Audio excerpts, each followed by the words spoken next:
Trust. Trusting Allah subhanahu wa ta'ala. The Quran is full of emphasis on the relationship that we are to seek in our reliance upon Allah. Allah subhanahu wa ta'ala says, أَلَيْسَ اللَّهُ بِكَافٍ عَبْدًا.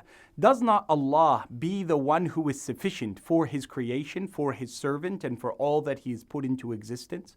And surely anybody who contemplates the grandeur of Allah, the importance that Allah subhanahu wa ta'ala is and plays in our life, should come to a point of recognition that Allah subhanahu wa ta'ala is the one who we put our full isti'ana in.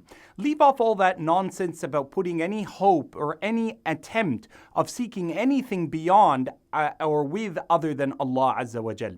Allah subhanahu wa ta'ala is the one who sufficed those who were in greater need before us, and He will be the one who is able to assist those who will have greater needs after us.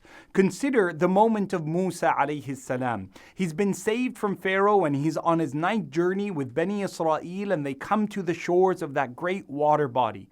And at that moment, Pharaoh, as Allah says in Surah Ash-Shura, has plotted a strategic advantage where he wanted to put the backs of Musa and Bani Israel, the Israelites, against the water body and to mow them down with his cavalry, his horses, and his army.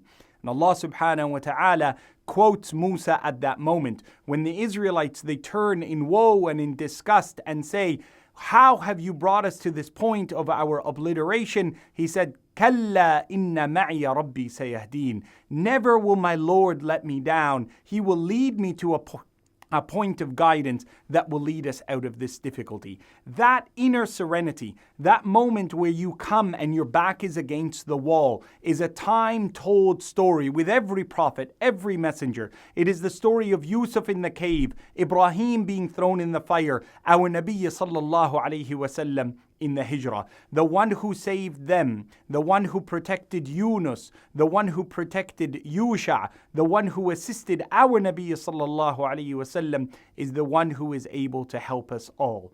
Keep the Quran as a part and parcel of your lifestyle and know that Inna Allaha ma'ana.